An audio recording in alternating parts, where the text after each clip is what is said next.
In part two, we're going to look at the parts of a nuclear power plant.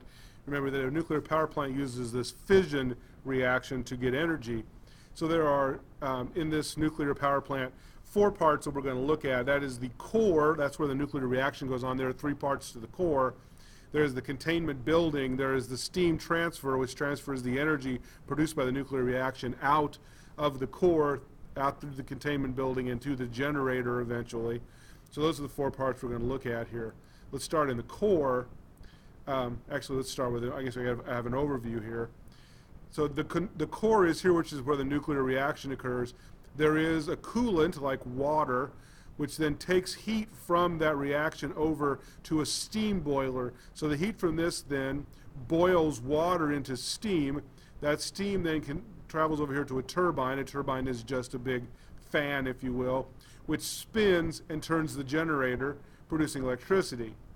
Now there is another loop here of water that comes in and cools off the steam back to water, so this can all be recycled. So you have hot water or a hot coolant, it could be water, here coming around the core that transfers its heat to this loop that then actually turns the turbine from steam, and then this loop leaves the plant and cools off the water some way.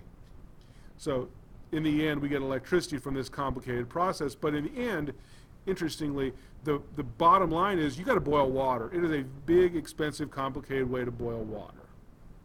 All right, so in the core, as I thought we were in a minute ago, in the core, there is this nuclear fuel. It contains fuel rods, control rods, and a moderator. So in this graphic, the fuel rods are down inside of here. The control rods are movable, and then there is a moderator. The purpose of the moderator is to slow down neutrons, as we'll get to here in a second. Now this one is showing graphite as a moderator. Well, that's interesting. We'll come back to that.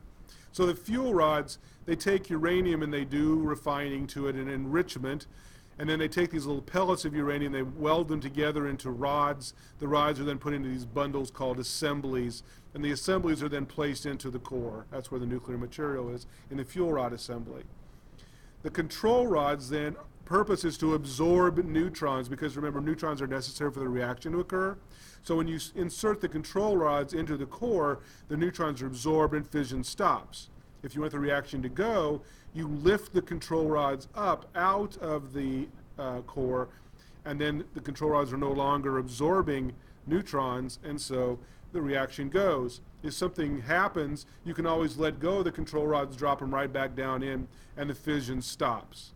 So one of the control mechanisms here is that control rods must be actively lifted out. If you then something goes wrong, you just drop them back down in. The moderator is the thing that slows the neutrons down. Remember back in fission I said that neutrons had to be slow neutrons. If the neutron is going too fast, it will go straight through the nucleus without causing a change. So you want it to go slow so it's absorbed by the nucleus and then causes a change in the nucleus. The moderator absorbs the core then to slow down neutrons. There's a couple different kinds of moderators. In the United States and in Japan, because Japan uses our reactor design, we use water as our moderator. Just simple water. It's purified, but it's just water out of a lake or out of the ocean. They purify it, they use it as a moderator. Now, in order to use simple water, you have to have expensive uranium. You have to refine your uranium a much greater amount. It's known as enriched uranium. But we can use simple water as the moderator.